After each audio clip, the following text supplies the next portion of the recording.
네, 오늘은 사도행전 말씀으로 함께 나누겠습니다. 이 장면은 이제 예수님이 승천하신 이후의 직후의 장면인데요. 본문으로 먼저 들어가기 전에 여러분은 교회가 어떠한 곳이라고 생각하며 다니고 있습니까? 혹시 착하게 살기 위해서 교회를 다니고 있는지는 교회를 다니고 있는지는 아닌지요. 또 잘 먹고 잘 살기 위해서 다니고 있지는 또 않은지, 아니면 마음의 위로, 평안을 얻기 위해 찾는 곳이라고 생각하고 있지는 않습니까? 그렇게 생각하시는 분들도 많으실 거예요. 교회라는 곳은 마음의 평안을 얻기 위해 다닌다라고 생각하는 분들도 많으세요. 그리고 취미생활처럼 그냥 갈 곳이 없고 시간이 많으니까 함께 모여서 다니기에 좋으니까 그래도 교회는 착한 사람들이 많은 곳이잖아 생각하면서 다니는 분들도 있을 것입니다. 맞습니다. 물론 교회 안에서 우리는 바른 삶을 배우고 또 위로를 얻기도 합니다. 그런데 그것이 교회의 본질은 아니라는 것입니다.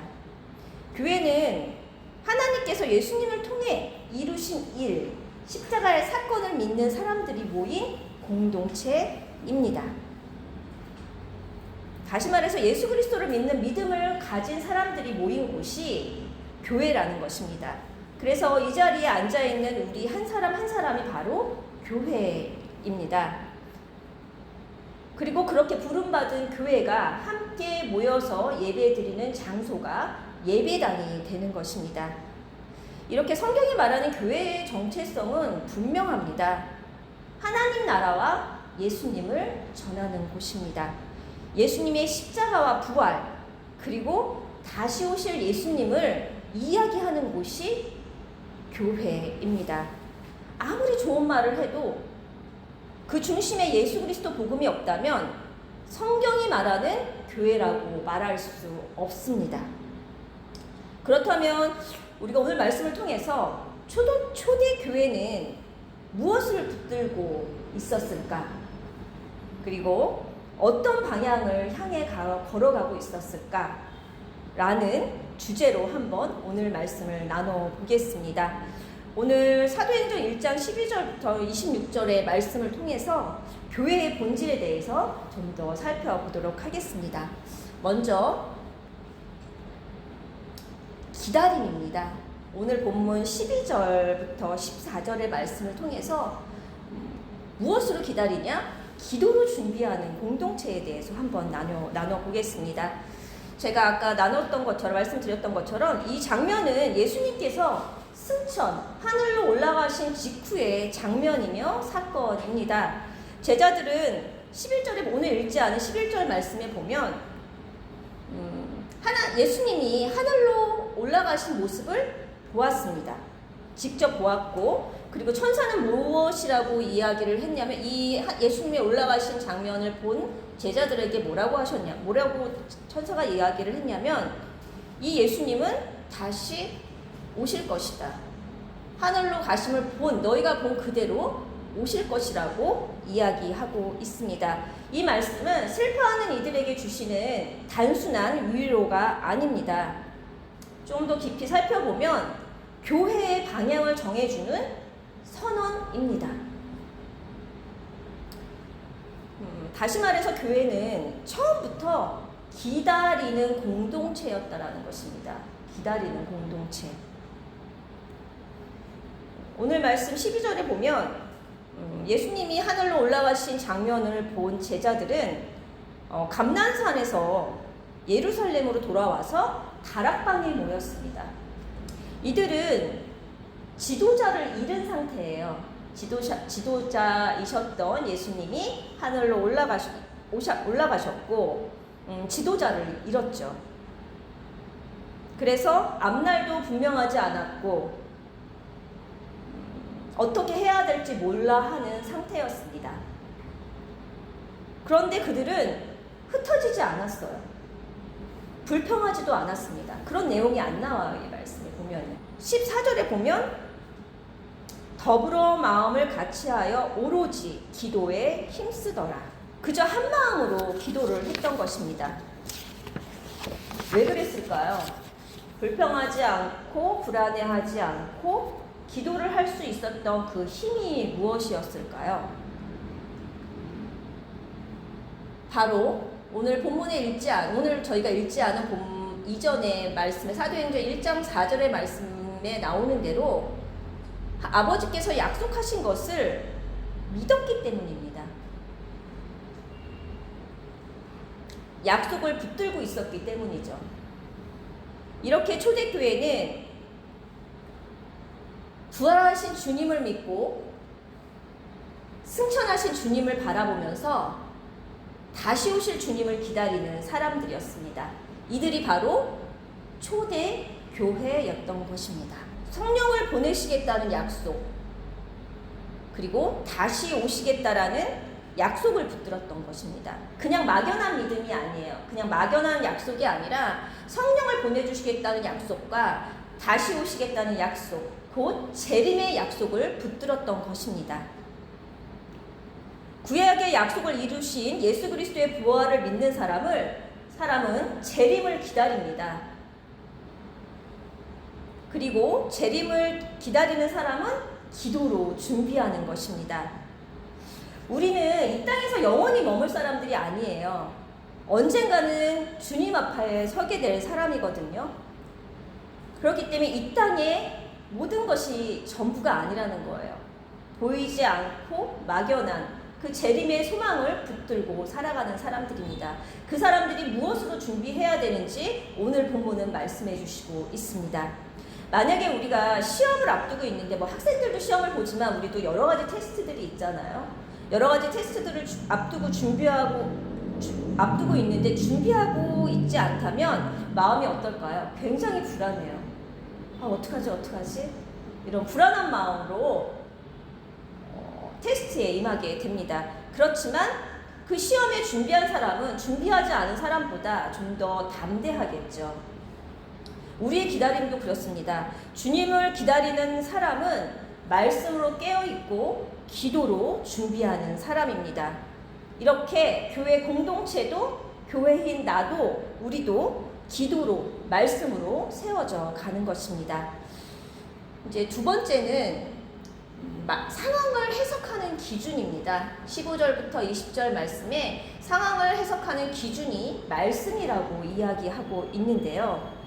베드로는 가롯 유다의 배신이라는 사건 앞에서 자신의 생각을 앞세우지 않습니다. 12제자 중에 유다가 빠졌죠. 배신함으로써 본인이 이제 본인의 목숨을 스스로 끊음으로 인해서 제자 12명의 한 명이 공석이 생긴 거예요. 그렇지만 베드로는 그 배신의 앞에서 자신의 감정을 설명하지 않고 무엇이라고 이야기하냐면 20절에 보면 시편에 기록하였으되 이렇게 이야기를 시작합니다. 이 말씀은 말씀에 이렇게 기록되었습니다 라고 하면서 상황을 해석하고 있습니다. 사적인 감정으로 해석하지 않고 말씀으로 해석했던 것입니다. 유다의 배신으로 분노할 수 있는 상황이거든요.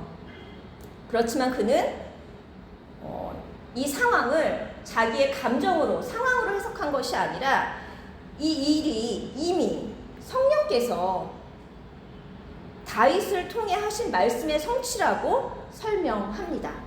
우리 사도행전 1장 16절 말씀을 함께 읽어보겠습니다. 형제들아, 성령이 다윗의 입을 통하여 예수 잡는 자들의 길잡이가 된 유다를 가리켜 미리 말씀하지 성령이 응하였으니 마땅하도다. 아멘.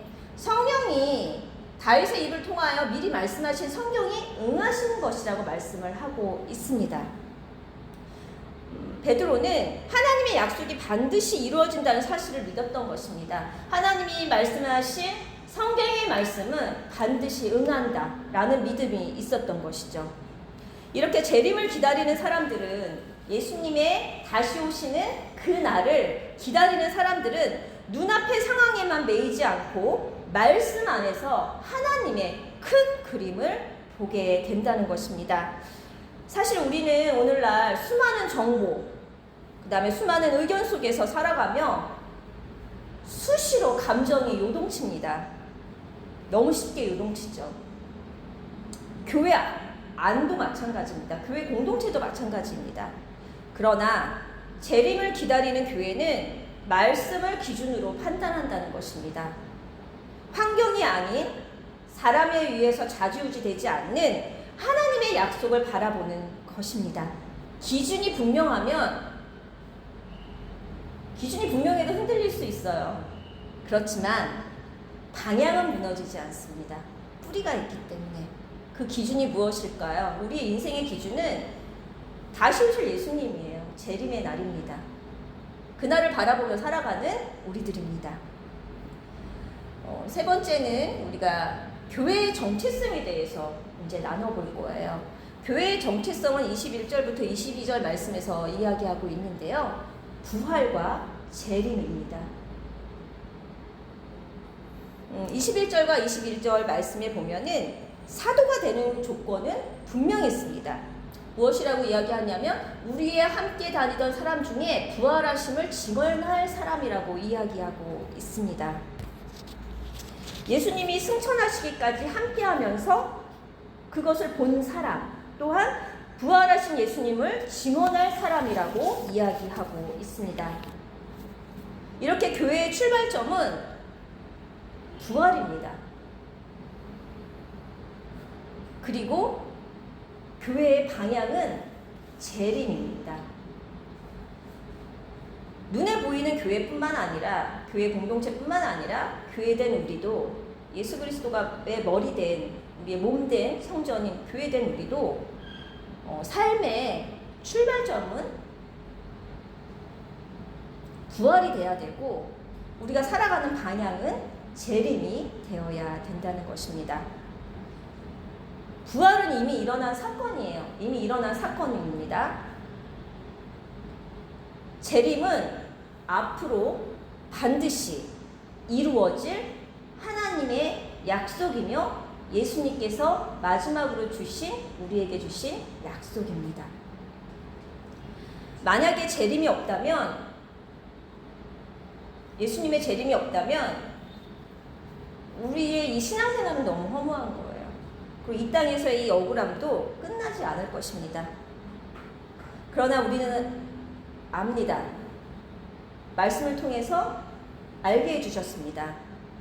예수님은 분명히 다시 오십니다. 이 믿음이 있기에 우리는 눈에 보이는 결과보다 눈에 보이지 않는 재림의 약속을 붙들고 살아가는 것입니다.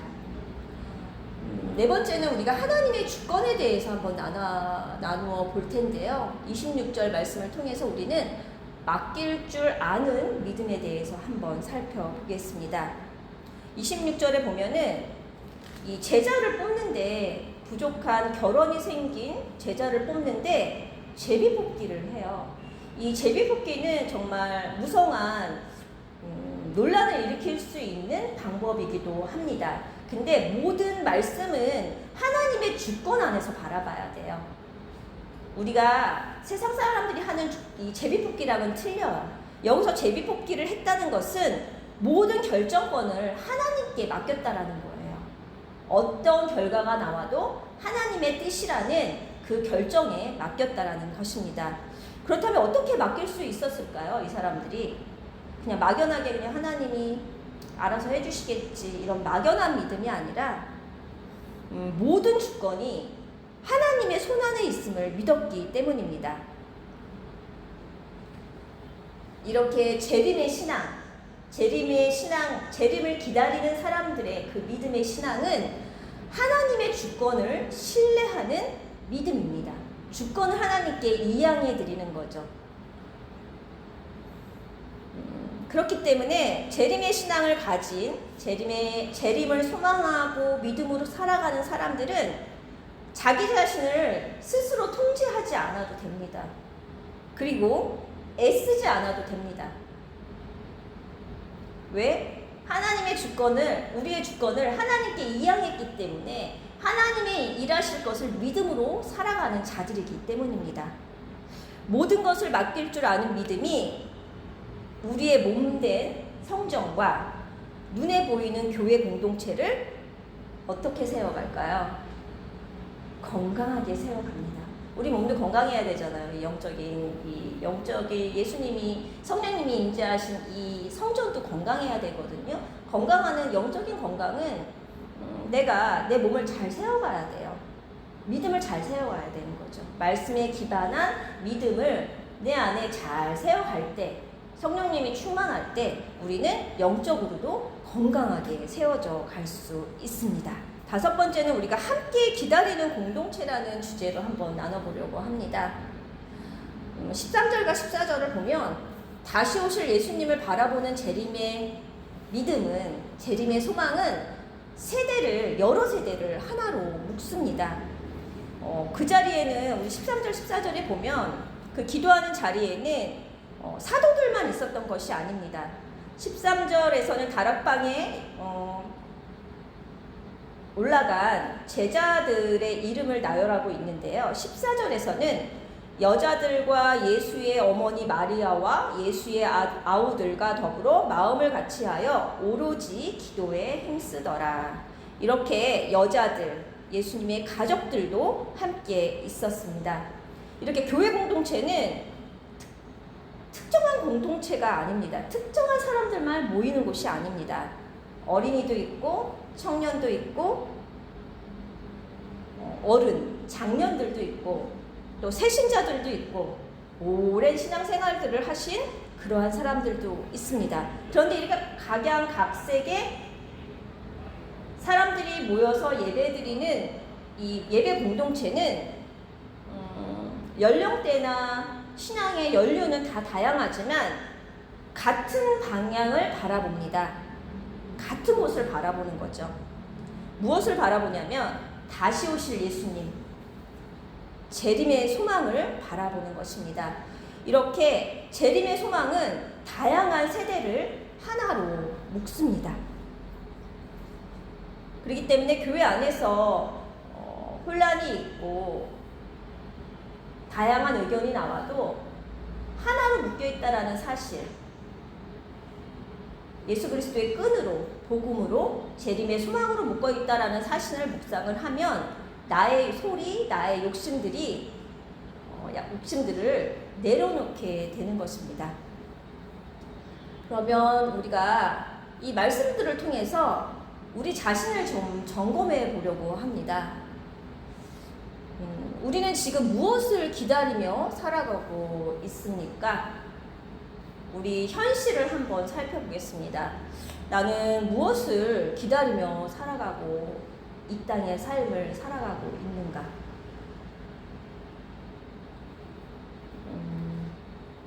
성공입니까? 이 땅에서의 성공입니까? 아니면 이 땅에서 누릴 복입니까? 아니면 다시 오실 예수님을 바라보면서 살아가고 있습니까? 우리는 부활을 믿으면서 재림을 기다리는 사람들입니다. 다시 오실 예수님을 소망하면서 살아가는 사람들이죠. 이 땅에서만 머무는 사람들이 아니에요. 이 땅에서의 삶이 다가 아닙니다. 그래서 부활을 믿으며 재림을 기다리고 있습니다 라는 이 고백이 머리로만 아는 지식에 머물지 않고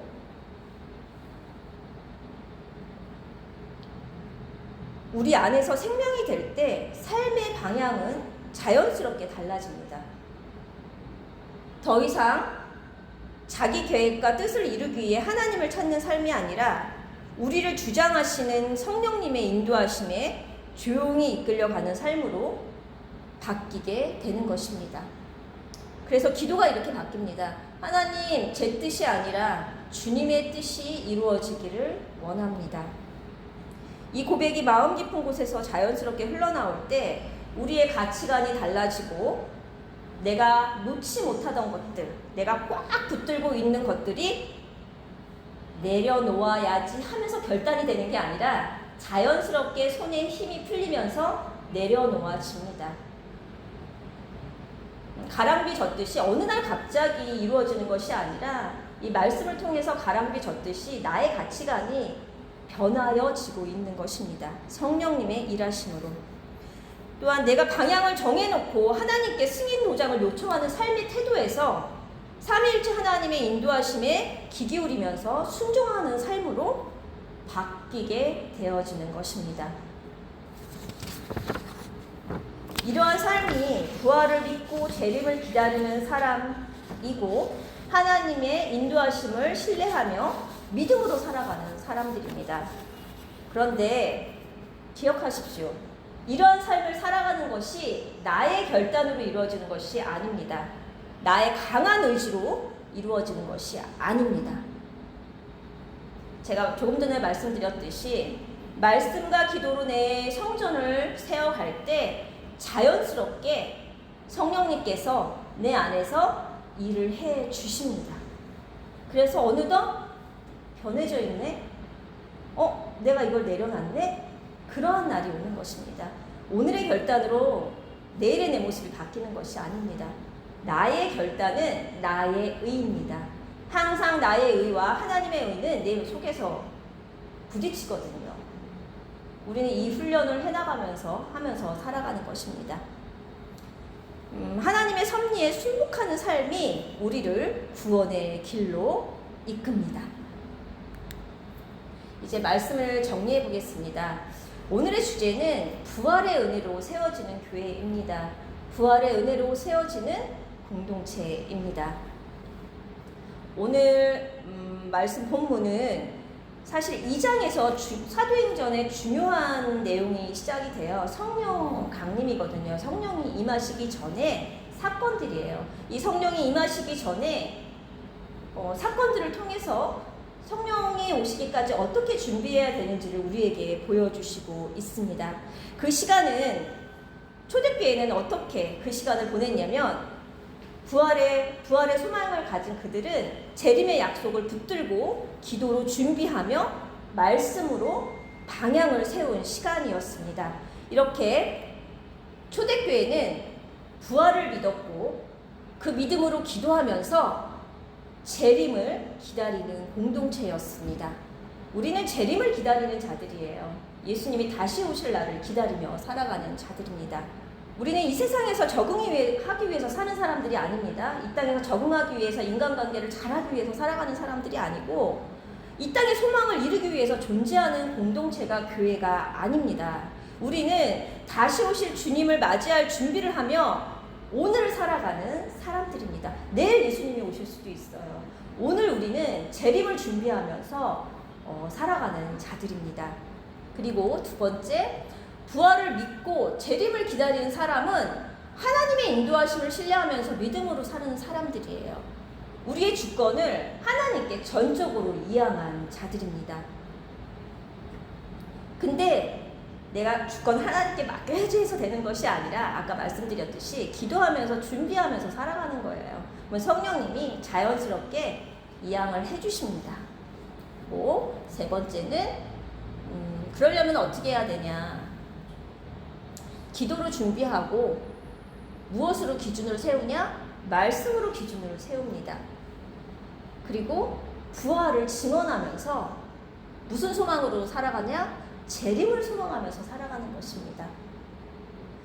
부활의 소망과 재림의 소망으로 살아가는 것이죠. 나도 예수님이 부활하신 그 모습 그대로 부활할 것이라는 그 소망, 그리고 예수님은 분명히 다시 오신다는 그 소망으로 살아가는 사람들입니다. 그럴 때 이 소망을 선포하고 증언하고 살아갈 때에 우리는 하나님 앞에 주의 자녀로 서게 될 것이고 눈에 보이는 교회 공동체, 다시 말해서 우리 세부 백석 교회도 부활의 은혜 안에서 재림을 기다리는 살아있는 증인의 공동체로 든든히 세워질 것입니다. 다시 말씀드립니다. 교회의 정체성은 부활과 재림의 소망입니다. 이것이 없이는 교회 공동체를 말할 수 없습니다. 교회든 우리도 마찬가지입니다. 우리 안에 부활의 소망과 예수님이 다시 오신다는 그 소망으로 살아갈 때에 교회의 정체성, 성령님이 내 안에서 일해주시는 그러한 역사가 일어나는 것입니다. 근데 우리가 할 수 있는 건 없어요. 기도밖에 없습니다. 도와주세요. 하나님, 그 소망으로 살아갈 수 있도록 그 소망을 바라볼 때 내 상황에 처한 어렵고 힘든 그 상황이 변화되는 것이 아니라 바꿔주시는 것이 아니라 그 환경이 내 눈에는 그렇게 중요하지 않게 소멸되어 보이는 거예요. 작아져 보이는 거예요. 때로는 그 상황이 기도하면 없어진다라고 하는데 사실 제가 만난 하나님은 그렇습니다. 그 상황을 소멸시켜 주시지는 않으세요. 그 어려운 상황을 바라보는 시선을 바꾸게 하시고 그 다음에 그 어려운 상황이 그렇게 중요하지 않게 여겨지는 그 마음, 현실을 자족하는 그런 마음과 믿음을 주시는 것 같습니다. 이런 믿음과 이런 소망으로 살아가는 우리 모두가 되기를 축복합니다.